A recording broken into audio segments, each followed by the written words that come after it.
Hello, everybody. Welcome to Every Day is Saturday. I'm Matt Stahl, along with my co-host and partner, Brad Gatto. Hello, Matt Stahl. Ooh, like that one. It's always a mystery. Always a mystery. Try to keep you on your toes. Well, today, I'm really excited we're going to have a little debate. And I'm taking one side and Brad's taking another side. And we are going to be talking about a subject. I'm going to leave you hanging, and we'll let you know the subject in a second. But we're going to debate. It's going to be great. Yes. I'm going to win. And Brad has a better side. I don't know how this worked out, but I actually agree with his side more than I do mine. So don't tell him that ahead of time. Anyhow. Cut. Can't tell him that. What's new? Boy, I should really think about these questions before we record these episodes. I know. You know what? Here's what I'll tell you. Kids are in school season again, which is great. It's fall. There's positives to that. One of which is football.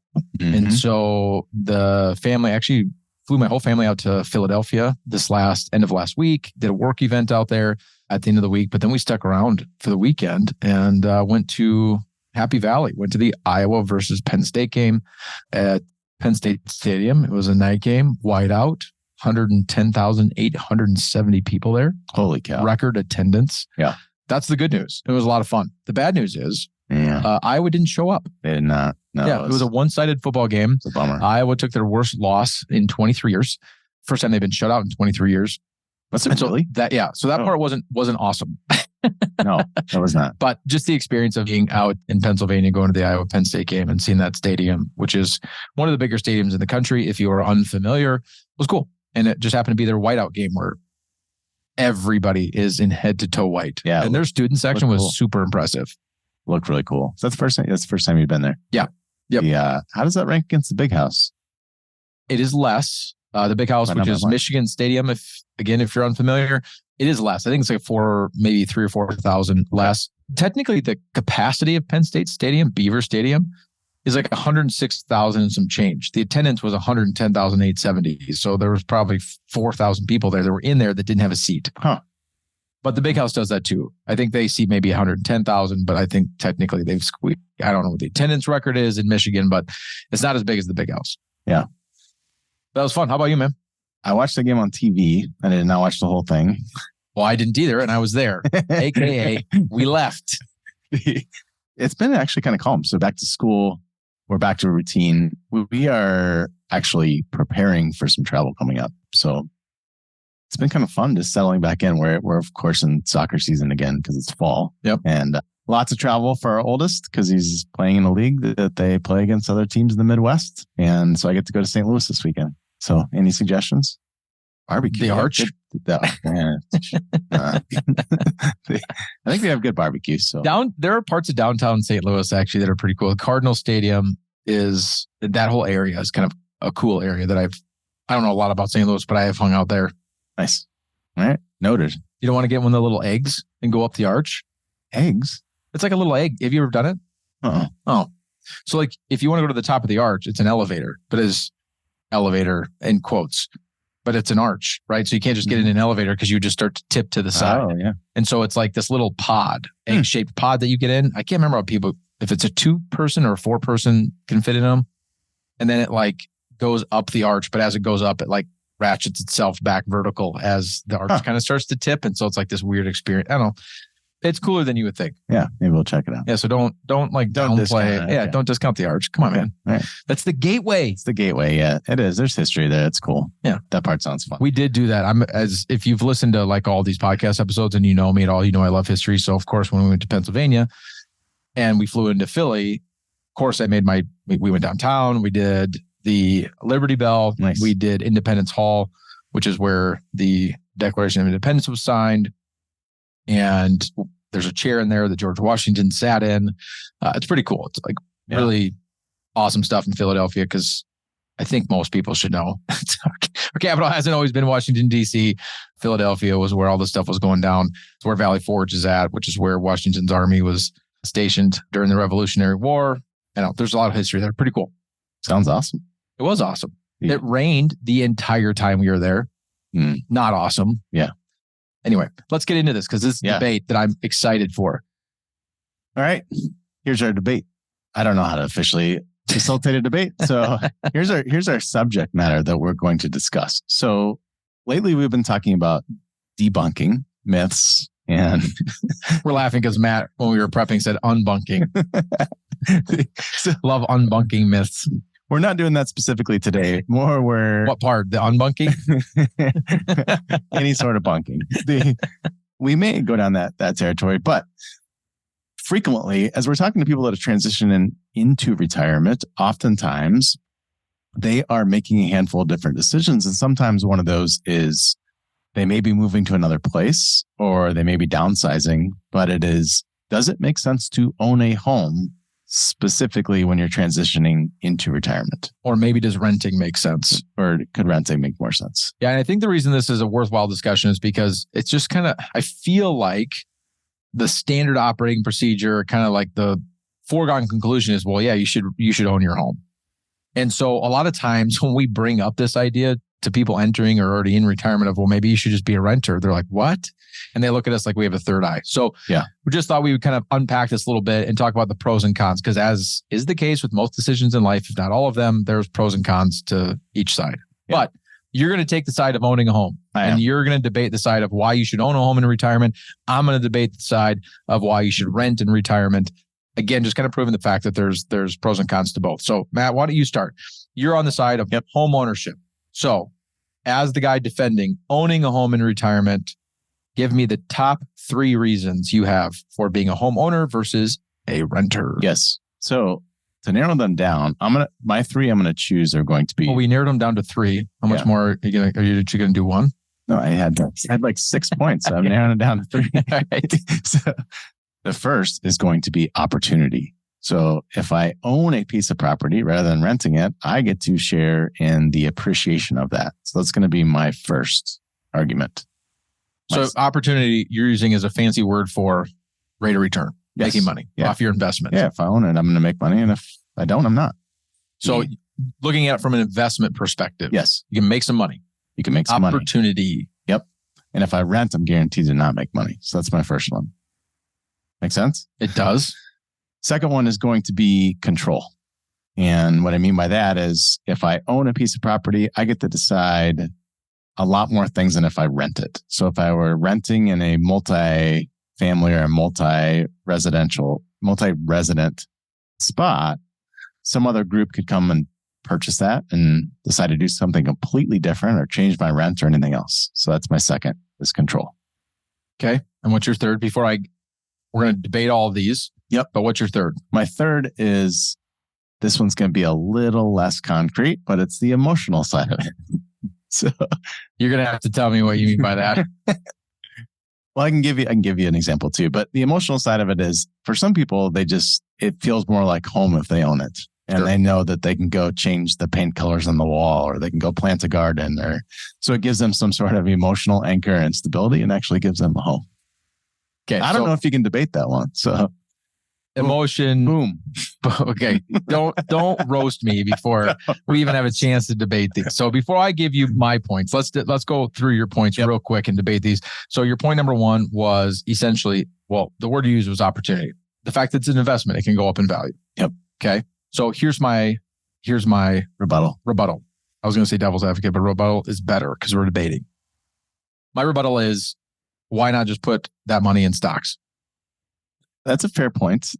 If I think about it, and so if I own a home and say I transition to retirement, I'm 68 years old and my home is paid off, and I choose to either hold on to that or sell it. If I sell it, I'm giving up any upside potential I have over that whole time period. But if you just take that money, put it back in the stock market, then you're still going to have upside potential. That would assume that I would actually do that, but I'm not to spend some of that money on rent. Right. Right. But if you continue to maintain the house, even though you don't have a mortgage, you still have property taxes and insurance. What if the asset class of real estate goes up 20% per year? But historically, Matt, over the last 145 years, from 1870 to 2015, in the United States, the stock market has averaged 8.4%, real estate 6%. But it's a real thing. But the 6% is even deceiving because of the 6%, that includes rental income. So this isn't for people that are living in their homes. Part of that return, that 6% over the last 145 years up to 2015, was rental income. In fact, of the 6%, Matt, it's half of it. That's so if you just own your home, on average, it's about 3%. All right, I'm going to move on to the next one. Round one. I don't know if you guys picked up on that. That's my opinion. Just reminds. If you're married, you will understand. Have you argued with your spouse before? Yes. Yeah, it happens, right? You argue with your spouse about things. There was a time a couple of years ago. We're going to find out if my wife is actually listening to the podcast, because if she's listening to this, I'm going to get called out for this. We were debating. I don't even remember what the topic was, but we were arguing / debating about something. And she said to me, the only reason that you win most arguments is just because you're better at arguing. To which I responded, it's easier to argue when you have better facts. Yeah, that was not an endearing comment. Okay, point number two. Point number two is control. So I mentioned this before. If I own a piece of property on the home, I have control over the decision making. You do. You have control over just that piece of property. But if that piece of property isn't out in the middle of nowhere, you don't have control over what's around you. So if you own in a suburb or in a city or something like that, you've got neighbors, you have control over the postage stamp that is your house. But the things that go around you and what your neighbors are doing, you don't have control over, and that could affect your property value. Okay. Yeah, let me think about that one. They cannot raise the rent on me. You do have control over, but they could raise your property taxes and they could raise your insurance costs. Okay. I'm going to argue your side for just a second, because the control thing is, if you rent a house, to your point, there's only certain things as a renter you're going to be able to get away with, like changing, right? If for whatever reason you're like, I don't even like this bathroom anymore, I want to remodel a bathroom, or do something like more significant like that. Obviously, in a rental situation, one, you probably would never want to invest the money to do that, right? Because you're never going to get that money back. And let's be honest, a lot of times when you put money into your house, you don't get back dollar for dollar what you put in.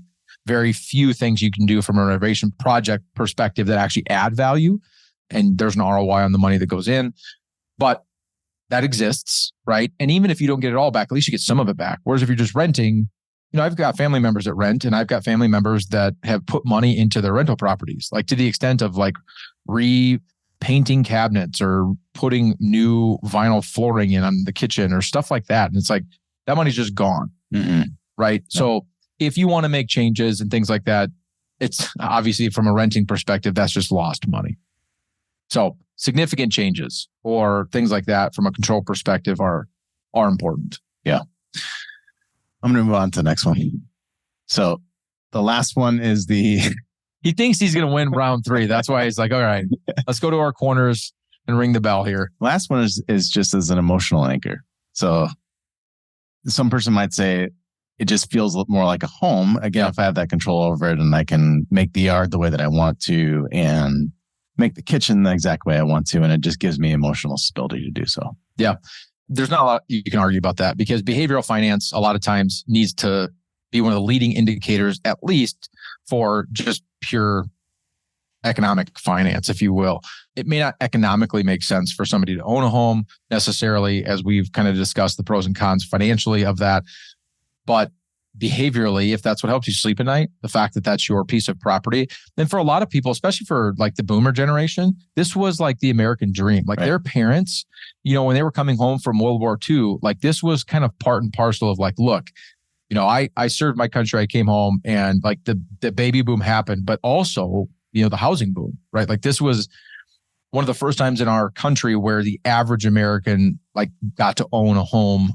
And so I get that. I'm not going to argue that. I will absolutely grant you round 3 that emotionally, if this is what helps you sleep at night, then that's got to be part of your decision-making process. Yeah. Was that or are you trying to like, bing? Yeah. All right. So let's go to your points. To wrap up, opportunity, the investing side. Now, of course, I have rebuttals on that, because you can make the argument that real estate is not a good investment, a physical piece of real estate from a pure rate of return perspective, but we could debate that back and forth. And I know for a fact, if we were sitting here and you and I had somebody on the other side of the mic that had a bias towards real estate, because those people exist, good, bad, or indifferent. There's some people that just really love real estate. Like that's their thing. They're going to have all kinds of statistics they could probably throw at us of why real estate is a good investment.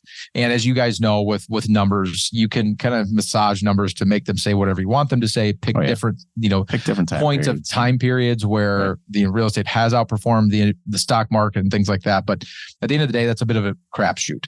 And then opportunity was number one. What was your second point? Control. It's control. Same thing. I think you could make arguments on both sides of that. So as the side of the argument of renting, here's my top 3 points for why renting in retirement might make sense. Number 1 is flexibility. Number 2 is less risk. And number 3 is inheritance or passing to the next generation. So let me go through these one by one. Flexibility. This is pretty obvious. If you own a home and you want to move or live in a different location, you have to go through the process of selling that home. And depending on what the markets look like, that may be an easy process. It may not be an easy process. Just as an example, like a year and a half ago, if you put your house on the market, 24 hours later, it was gone. Right. And a lot of times you were getting a lot more for it than you were even asking. Now, I've got one of my best friends trying to sell their house. It's been on the market. They've had a ton of showings and there's been like no offers whatsoever. And so there's just this ebb and flow of the fact that you have an asset that you have to be able to sell to be able to move. And that can create some inflexibility. And not only that, but you got to typically, if you own a home, a lot of people, a very significant portion of their net worth is wrapped up in that house. Right. Yep. Whereas if I'm renting and I want to move, I just know I have a very specific date. I can kind of dictate the terms of what I want for my lease and how long I'm willing to kind of lock myself into a lease. And then at the end of that, I've got a decision to make over and over again of, is this where I want to live or do I want to move and go somewhere else? Yeah. Rebuttal to that would just be the instability, which also means that you may have to move at a point that you don't want to. If a different managing group comes in and takes something over and decides they want to do something else with it, I may be forced to move out of somewhere that I don't want to. That's a big rebuttal that comes from me. What if the city through eminent domain takes your house from you that you own? But going down the same path, like to argue on your side. So we're not doing a very good job of staying on our sides of the fence here. Retirement. That's the most Minnesota debate ever. Neither of us are. No, it's fine. You're right. But that retirement, that's a big emotional transition. You are going from doing something for many, many years the same way. And it's a big change. So a couple different things. Number 1, if you're moving to a different state, it could be a good idea to rent until you figure out what you really want. The second side of that is decision making. So through experience, I found that we're not always making really clear decisions if we have a lot of change going on around us at the same time. So if we have these kind of sacred cows that are stuck in our head of you should always own a home, that's just immediately where we go to, as opposed to taking a step back and saying, there's so many things changing right now. It might be a good idea for me to evaluate all alternatives. So perfect. So thanks for helping me make my point. So I won that one. Less risk. So I will grant that inflation is a real risk on both sides, right? Because inflation can jack up the cost of owning a house, but that it can also raise your rent. But in owning a home, renting versus owning, you have less risk because you don't have market value the market appreciation or depreciation of the asset that you own, the risk of maintenance. You don't own the place. And so you're not the one that has to fix it when it breaks. Whereas if you own the home, you do. And we don't really know when that's going to happen and what it's going to cost. And if you've owned a home for any length of time, any significant length of time, this stuff happens. And sometimes it can be really painful. And then the cost of insurance and deductibles. And this one I bring up, and a lot of people, I think up into this last year or two, probably wouldn't think that's a large risk. But now all of a sudden we're having these massive hikes in the cost of homeowners insurance. And I know a lot of people that I've talked to over the last couple of years, the rates have almost doubled from what they were paying. And so if something does go wrong significantly, you have your deductible that you have to come out of pocket for, plus the cost just to have the insurance has gone up quite significantly. So you just have less embedded risk. And so I will grant that renting versus owning, we talked about this ahead of time. It's kind of like the argument that everybody makes of, risk assets versus non-risk assets and why your money should always be in the market versus being in some sort of non-risk asset like a CD or a high yield savings account or a fixed annuity or just something like that. The market the people that just love the stock market and think it's the solution for everything would always be able to make the argument you get a better rate of return long-term in the market than you do these non-risk assets. Mm-hmm. But of course, you have to take risk to get it. Right. And I view that with owning versus renting. If you own the home, you do have the upside potential of the house, but you have the risk that while you own it, all of that upside could be eaten away by cost of ownership. You also have the risk that it may not go up in value, it may actually go down in value. The first house my wife and I ever bought was worth less than 50% of what we paid for it when we sold it. Yep. So that's real.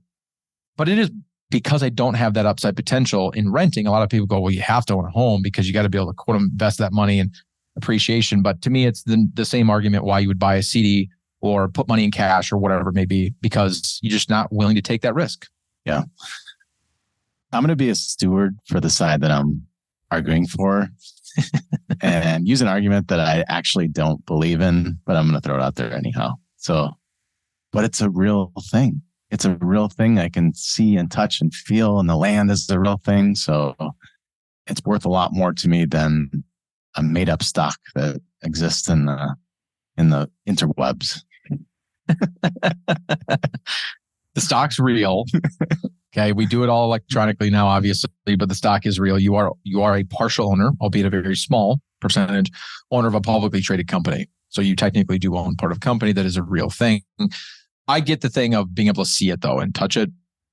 That said, you can do that with real estate in a diversified portfolio. You can be owner of an investment, a smaller, instead of owning 100% of one property, you can own a very small percentage of a lot of properties. And so if you really desire to own a tangible physical asset, great. Diversification is still a really good idea.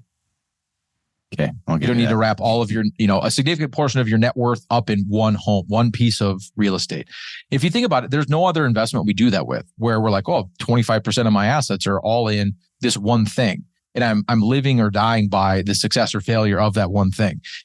It happens. Usually it's with company stock. If you work at a company that is publicly traded, we see that too.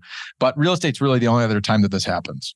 And we don't think of it that way. But if you're buying it because you think it's an investment, then you need to think of it as an investment. There's no other investment that you would put that much money in and have that one investment kind of dictate the success or failure of your overall financial plan. Yeah, I agree. Which, by the way, I own my house. Okay, so I'm not saying that you should own a home. Well, I think that brings up a really good point, though. We are specifically talking about transitioning into retirement, right? Yep. So this would be, I think we'd have a completely different discussion about someone who's at the stage of life that we are at. So my last point is inheritance. And here's all I mean by this. Mm-hmm. What's easier to pass? A lump sum of money you got from the sale of your house or the house itself? What's the money, right? The money is the most flexible. If you just hand somebody a lump sum of money, it's going to be easier for whoever's inheriting that to do whatever it is that they feel fit for their family. The house, there's a tail to chase there, right? Now they have to worry about getting the house ready for sale. They have to sell the house and all that kind of stuff. And it's a lot of work. And sometimes if you really put some logical thought into it, people wouldn't want their beneficiaries to have to go through that work. So not having that and just having the money that comes out of the sale of your house might be a better option. Yeah.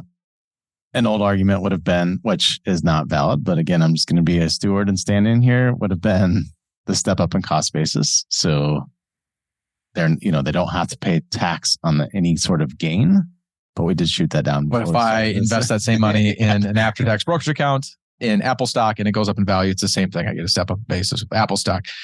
This goes down to some of that emotional stuff you were talking about before of what if it's your childhood home? Right. Or what if it's a family cabin or something like that? There is definitely points to be made there as far as I actually purposefully want them to have that physical property because I don't intend for them to sell it either. Right. Even if maybe I didn't ask them if they wanted it.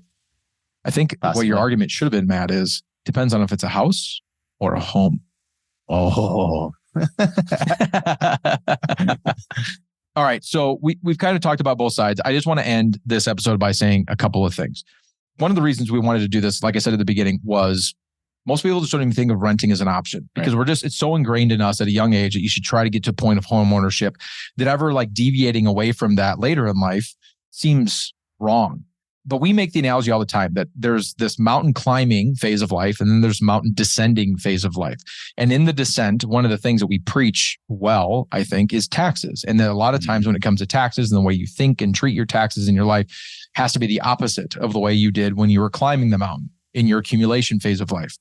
I think at least opening your mind to the possibility that this is the same, that it might make sense for you to be a renter versus a homeowner when you're on your way down the mountain, is just a good thought exercise to go through. Yeah, absolutely. That I just don't think a lot of people have done. Let me give you a quick example, like just numbers. I ran some very rough numbers before. So let's just say you had bought a $500,000 home 15 years ago. You put 20% down, which means you financed $400,000. And at that time, you got a 5% interest rate. Over the last 15 years, you've been paying down your mortgage at the minimum payment. Your payment would have been about $3,000 a month, assuming very mediocre property taxes and insurance costs. Okay. Round numbers, about $3,000 a month. 15 years go by. You're going to owe about $250,000 on this home, $250,000 on this home. Let's assume the house hasn't gone up in value at all. Still only worth $500,000. Let's also assume you could sell it and not have any costs associated. Neither of those things are true. Right. But keep it simple. So $500,000 home, I owe $250,000. I walk away. I got to pay off the mortgage. I net out $250,000. Now I have $250K in cash. Now I have to go rent. Let's assume you can rent a place for $3,000, which was the same as your mortgage payment. But you were trying to free up cash flow for yourself in retirement so you could do some more fun things. But because you're the retiree that in your 60s and early 70s, you want to have your quote unquote go-go years. And you want to spend a little extra money on travel. And so this $3,000 a month for a period of time, you'd rather put into travel than into a payment.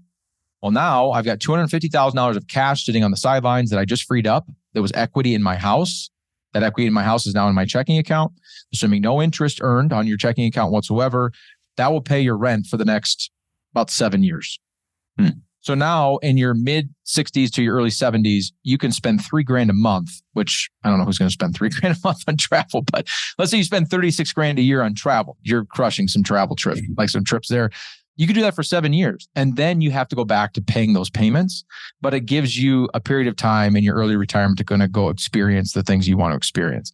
So just an example of why renting versus owning might make sense. And it just hopefully, if we've done anything, at least open your mind to the possibility or having this thought experiment of, hey, maybe I should run some numbers and do some thought exercises on why maybe I should rent a house versus own a house. Right. There's never going to be a right or wrong answer. And it's always going to be particular to that scenario. So hopefully this episode did just that. Just going to open your mind to these possibilities. If you want to have a further conversation of what this might look like for you and pros and cons for your family, reach out to us here at Fiat. You can find all of our contact information on our website. It's fiatwm.com. We do more education than just the podcast. We've got workshops that we're doing. We've got blogs that we're writing. And so if you want other education than just this podcast, feel free to look us up there. As always, though, thank you for joining us for this episode, and we will see all of you next Saturday. Thank you for listening to Every Day is Saturday. Click the subscribe button below to be notified when new episodes become available. The information covered and posted represents the views and opinions of the guest and does not necessarily represent the views or opinions of Fiat Wealth Management. The content has been made available for informational and educational purposes only. The content is not intended to be a substitute for professional investing advice. Always seek the advice of your financial advisor or other qualified financial service provider with any questions you may have regarding your investment planning.